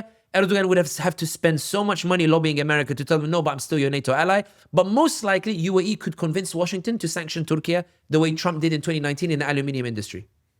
If Qatar had done it, Qatar hosts so much of the Muslim Brotherhood that it would have been easy to accuse Qatar of being a haven of supporting. So Qatar couldn't get the American support. Bin Salman's trump card, no pun intended, bin Salman's card that made him so effective against the UAE was, he was recognized in Washington as a de-Islamizer. He's recognized in Washington as an asset in removing Islam from Saudi Arabia. He's trying to push it out. He's trying to create the Vatican of Mecca and Medina. By focusing on the normalization aspect in going after the UAE, instead of focusing on Yemen and on Sudan, they raised alarm bells in America by telling the Americans that, hang on a second, UAE was able to say to America that bin Salman is going to go lean on the Islamists again, you don't need to be careful. So they went, oh, wait a minute, we thought bin Salman was with us. Let's go and confirm. So now bin Salman is stuck in that regard. The point being is that if bin Salman joins such an axis of a Sunni axis with Erdogan, how does Washington react? Washington doesn't allow bin Salman off the hook that easily either. And that's the reason why I think one of the glaring lessons that will take place after all this is finished is, for all of the talk of a multipolar world, China and Russia failed miserably in Syria. They failed miserably in Iran. They may be an economic alternative, but they are not strategic allies in the way that America became a strategic ally for these Gulf states. And therefore the conclusion of these Gulf states, and going back to the scenario that I fear the most, is that it won't be let's push towards a Sunni axis. It will be let's up our efforts in America and further entrench the American security apparatus and just try to convince them that we can be as valuable as Israel is, or hope that public opinion in America shifts so much that they abandon the Israelis and they might treat us with more equality. What did Sulaiman Aqili say? He said they're giving more to Israel to defend themselves than they are to us. Maybe all the awakening will be, give us the same you give Israel. So what should we do? I mean, at the very beginning, you talked about the ideal of political analysis. Political analysis isn't just to delineate facts, isn't just to research and understand the reality in front of us. We're understanding that reality because we want to change it, we want to shift it. If it's a bleak reality, as you've just described there, this could be very bleak. The Arab countries could come squarely behind the Americans and the Israelis, and then we end up back to where we were 5, 10, 15 years ago. So how do we create agency within ourselves, within the Ummah, so that we're able to change the fate of events, that the end result isn't as bleak? What can we do with this, now that we're possessed with these scenarios? What can we do to change and impact the world around us such that there is an access, call it a Sunni access or a Muslim access, an access that unites and that is able to create a, as you said, military equipment, military technology, which is self-sustained, which is internal. How do we get to that stage? Optimism is not rooted in certainty in this world. Optimism is rooted in the uncertainty and that all certainty belongs to Allah subhanahu wa ta'ala. That only Allah knows the ghaib, only Allah knows the unknown, only Allah knows what's going to come next. The reason why that gives you room for optimism is we can analyze this all day, but in reality, there could be a dynamic that we haven't even considered yet that emerges in the most random of places that ends up resulting in a domino effect, that ends up resulting in changes that we didn't think were fathomable.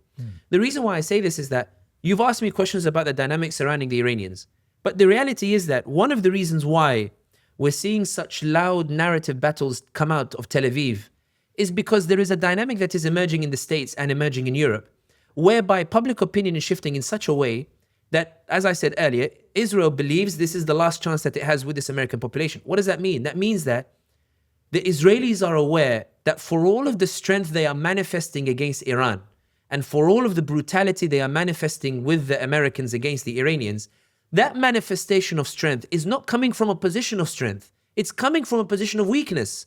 See it for what it is, not what you think it is. The bombing that's taking place against the Iranians is not a manifestation of American or Israeli strength. It's a manifestation of a hysteria on the part of Tel Aviv that they might actually be losing, and the winds are changing against them, because when they look at America, who they're relying on in order to deliver that support and that aid, they are finding now that they are being questioned in places in America they were never questioned before. They are finding now that their brand is becoming toxic. They're finding that people don't want to stand alongside them anymore because they're worried they're going to lose elections. This is what I meant in that it sounds like it's doom and gloom, but we analyze a particular event, put it back into the wider picture, the wider tapestry of history, and you will find that in reality, agency still very much exists. Trump doesn't know if he wants a ceasefire or if he wants to continue the war with Iran or if he has a plan for what happens with Iran. He said we want regime change. Then he said we want to keep the regime. Then he said we had 2, 3, 4 candidates lined up to take their position, but they happen to be dead. Then he turns around and says that actually maybe we want somebody to come to power who is willing to engage in US interest but is willing to keep the infrastructure in check. Trump doesn't have a certainty of what he wants. The Israelis don't know if Trump tomorrow is going to do a ceasefire or if he's going to continue the war with them, which is why Netanyahu is going on Fox News, speaking to the American people, trying to explain to Trump's base why they need to support him on this. Somebody who's certain about what's coming doesn't do that. He's uncertain, and so he's taking all those steps. Why? What is the uncertainty rooted in? It's rooted in the possibility of an emergence of a scenario that Netanyahu does not want. It's rooted in the emergency of a scenario that Trump does not want. In other words, we look at it as doom and gloom, but the reality is that uncertainty on their side suggests that even if you don't know what is the ideal scenario, they certainly believe such scenarios exist even if you cannot see them. That hope exists even if you cannot see it. That a good solution exists even if you cannot see it. This is why Allah always insists that only He knows the unknown. The reason Allah tells you that He monopolizes that for Himself is to give you hope that if none of us know what's going to happen next, then let's all do what we can do with what we have. Let's all roll the dice. Let's all push and wrestle with one another until we see what Allah has written moving forward. The point being is, if the Zionist doesn't know what's going to come next, that should give you hope. That shouldn't give you gloom. If the Zionist doesn't know if they will win, that should give you hope that even they don't know they won't win. There's a scenario where they see they will lose, so let's keep pushing until we discover what is this scenario that means that they will lose. That's the beauty of Allah being the one who knows the unknown. That's why Allah subhanahu wa ta'ala didn't allow the Prophet Muhammad in his lifetime to see Islam in London. It doesn't mean that the Prophet wasn't sure Islam would reach London. He didn't need to be alive to see it. Allah knew it would get there, and Allah was sufficient to deliver it. All the Prophet Muhammad had to do was, in his environment, do what he had to do based on Allah subhanahu wa ta'ala, which is to render Quraysh and Mecca into a haven for the Muslims from which we would all congregate and perform our Hajj and perform our pilgrimage, and it would form the religious and ideological basis through which we are always able to reset no matter how bad the situation gets.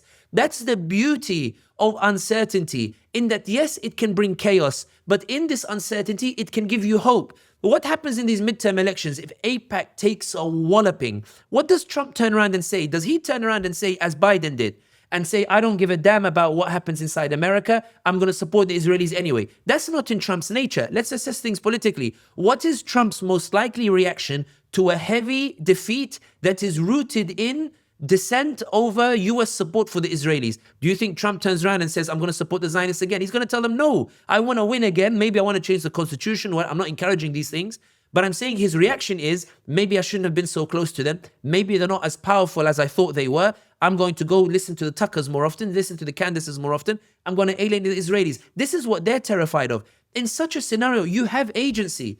What changed public opinion in such a way that Netanyahu had to go 8 times to Washington, weaving in and out of states that might implement the ICC arrest warrant, and then lobby, and then try to present a plan, and then try to drag Trump into a war with the Iranians? What is that shift in public opinion? Who brought that change?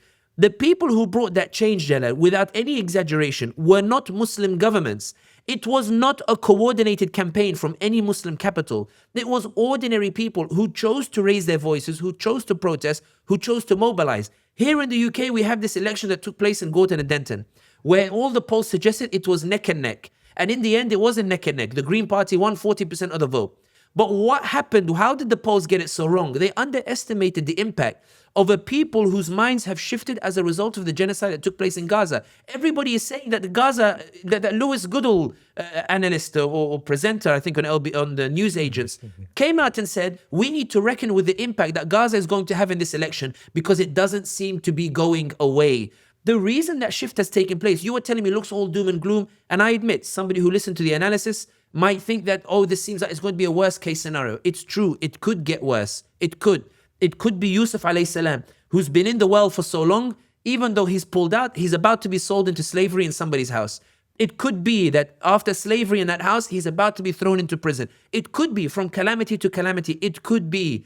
But the point of the uncertainty is, Yusuf alayhi salam doesn't know what's coming next. In that, yes, it could be bad in that he goes to prison, but he also doesn't know that he's going to come out al-Aziz in the end. That's the point of politics, in identifying where the agency lies.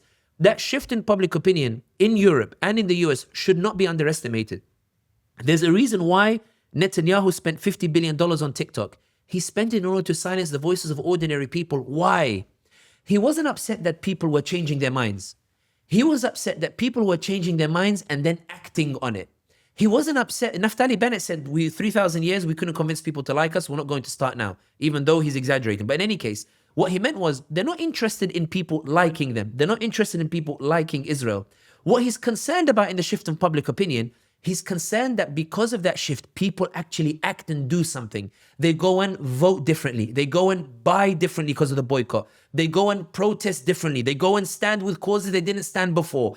They go and canvass for things they never canvassed before. They go and say things they never said before. They go and normalize things they never normalized before, until Keir Starmer turns around and says, oh my goodness, I need to recognize a Palestinian state because while I'm Zionist, I don't want to lose my position for the Zionists. Macron turns around and says, I'm recognizing a Palestinian state. I don't want to lose my seat because of the Zionists. Trump turns around and says, I'm going to do a ceasefire and a Gaza board of peace. The Israelis tell him, don't include Qatar and Turkey. But Trump turns around and says, I like Erdogan. I like my friend. I'm going to put him on the board of peace. And he puts him, and the Israelis feel they can't control things in the way that they would like to control it. There's a beauty to uncertainty. There's a beauty to the way that only Allah knows what comes next. There's a beauty that only Allah knows. The Zionist doesn't know. There's a beauty that only Allah knows. The American doesn't know. There's a beauty that only Allah knows. Bin Salman doesn't know. There's a beauty that only Allah knows what's coming next. Sami Hamdi doesn't know. There's a beauty that only Allah knows what's coming next. Andreas Krieg doesn't know. There's a beauty that only Allah knows what's coming next. Nigel Farage doesn't know. The reason Allah monopolizes it to himself is to say to you, nothing is a foregone conclusion. Nothing is certain.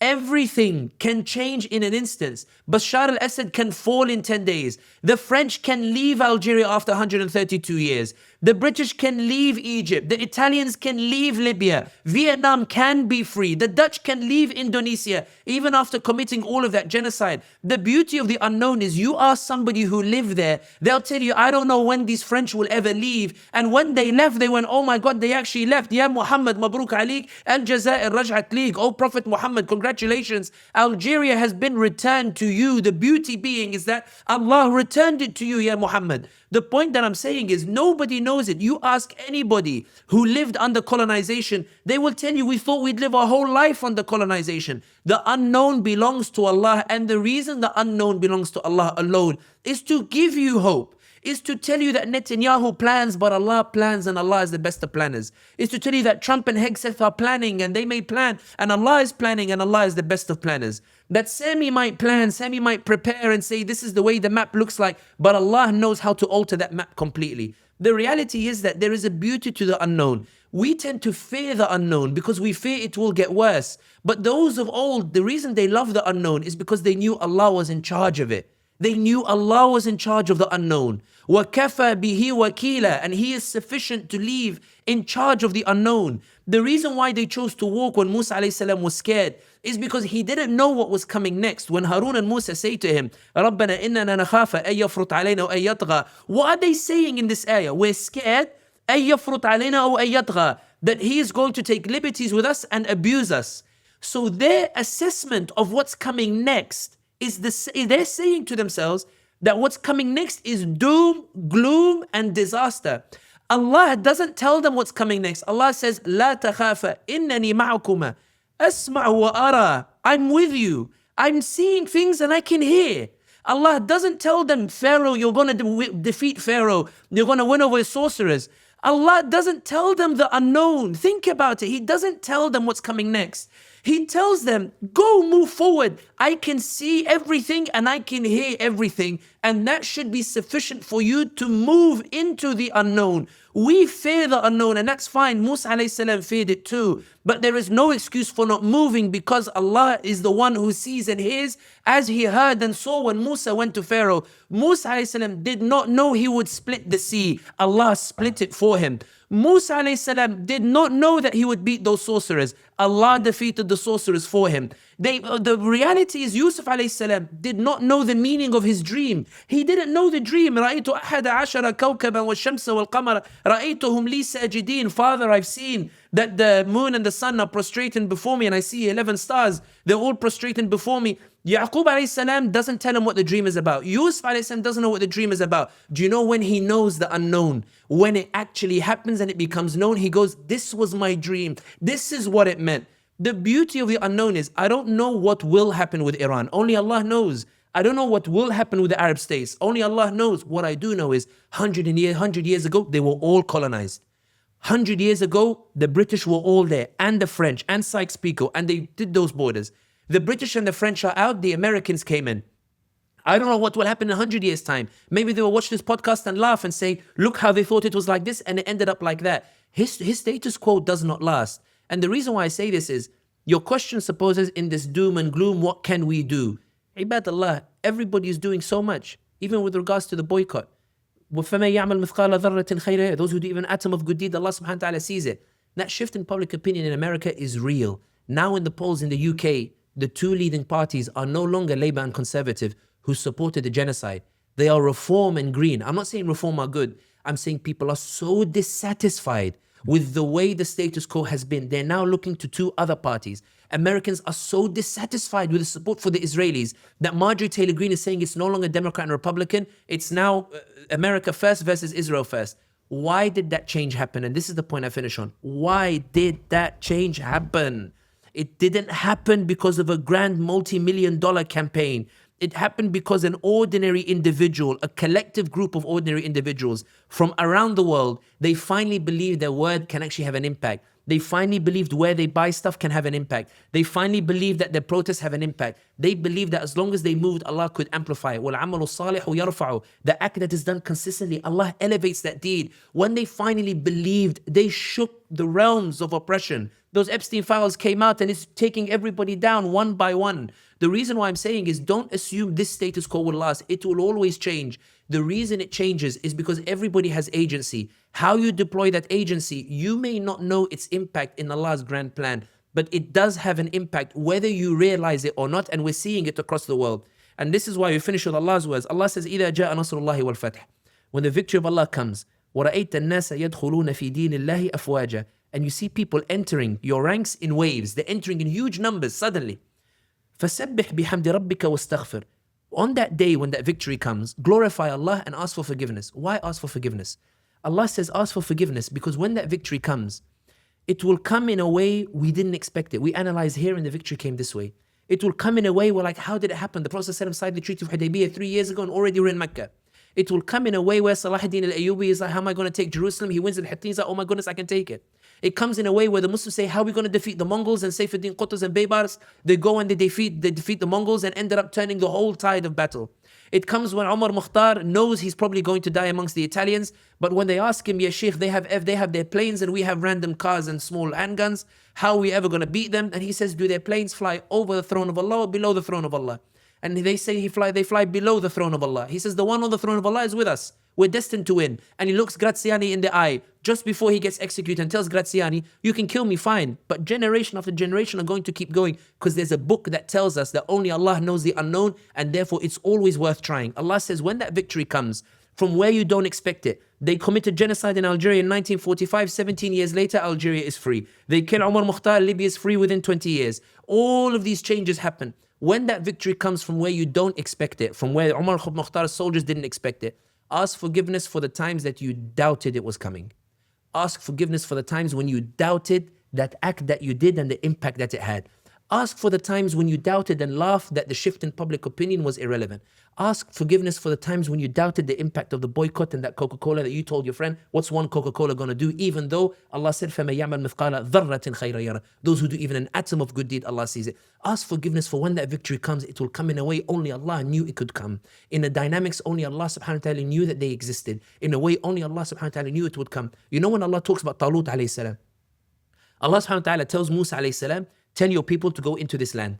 He tells Musa alayhi salam, tells his people. They say, Wallahi, we're not going in there. The Zionists, فِيهَا قَوْمًا جَبَّارِينَ. They're too strong for us. They're too powerful for us. Two people next to Musa alayhi salam, pious people, they tell the people, Allah promised it to you. They say, Allah promised. Allah claims He knows the unknown and has promised it. Unless Allah tells us the unknown, we're not going. اذهب أنت وربك فقاتلا إنا هاهنا قاعدون. Go you and Allah and fight, we're going to be here sitting down. If Allah knows the unknown, let Him go with you. If I don't know the unknown, I'm not moving.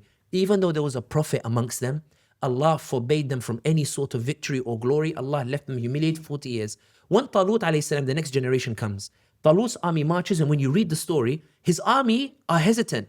لا طاقة لنا اليوم بجالوت وجنوده. We don't have any power against Jalut. Look at them. Talut, what are you doing? Talut, what are you marching for? Why are we doing this, Talut? Look at them and look at us. Look at the Zionists and look at us. Look at America and look at us. Yeah, Talut. Talut says, go. Allah has given us a promise. And you can imagine they probably went, oh, this promise he keeps talking about. And they march with him reluctantly. Then Talut wants to test them. Whoever drinks from the river is not from me. Look at this guy trying to ban us from drinking from the river. Wallah, I'm drinking. He goes down, they drink from the river, except a small number of them. Talut alayhi salam tells them, stand, Allah has given a promise. The whole description of his army is that they're constantly like, I don't get it. He keeps telling us we're going to win. Look at them and look at us. Dawood alayhi salam is not introduced or implied in the surah until the ayah وَقَتَلَ دَاوُودَ جَالُوتَ, and Dawood killed Goliath. In other words, the surah is structured whereby Allah gives no indication how that solution is going to come to pass. Allah gives no indication that solution is even coming. Allah gives no indication that the solution has already been set. All Allah asked Talut to do was move. All Allah asked Talut to do was move forward. Show me my promise is enough. Show me that when I tell you that every act you do can have an impact, show me that promise is enough for you to do that action even if the whole world looks like it doesn't have an impact. Show me that when I tell you that victory is going to come and I don't show you how, that promise is enough for you to keep protesting, to keep raising your voice. And when I tell you that فَإِذَا الَّذِي بَيْنَكَ وَبَيْنُ عَدَاوَةٌ كَأَنَّهُ وَلِيٌّ حَمِيمٌ, that your word can make the enemy turn into a friend, can make Umar Khattab go from an enemy to a Khalifa for Khalid ibn Walid, from an enemy to the sword of Allah, from Tucker Carlson to becoming the one who rinses Mike Huckabee and one of the loudest proponents against Israel and Zionism today. The reality is Allah subhanahu wa ta'ala tells you, is that promise enough for you to keep talking and keep moving? Are you grateful for the power I gave you, or do you insist on bartering with me for the power that you want? Are you saying to Allah, Allahumma, I don't want this power you gave me because you didn't give me this power instead? Or will you ask for forgiveness on that day for the times when you said this is all we have, when in reality, when the victory comes, you realize all we had was what changed the world. All we had is what transformed America. All we had is what transformed Europe. All we had, that's the phrase you used, even though Allah said there's value in it. All we had transformed the whole Muslim world. فَسَبِّحْ بِحَمْدِ رَبِّكَ وَاسْتَغْفِرْ إِنَّهُ كَانَ تَوَّابًا. Allah accepts that repentance. These questions, despair is not the attribute of a mu'min, ever. It's not the attribute of a believer. Because the believer knows no matter how bleak it gets, when the oppressors surround the house of Lut alayhi salam, and he says, قَالَ لَوْ أَنَّ لِي بِكُمْ قُوَّةً أَوْ آوِي إِلَى رُكُنٍ شَدِيدٍ, if only I had power against you or a powerful ally to resist. Allah doesn't say, oh, you are wretched and you are condemned. Allah says, they're being punished in the morning. Take your stuff and leave. Allah's power is manifest no matter how Lut might feel in that situation.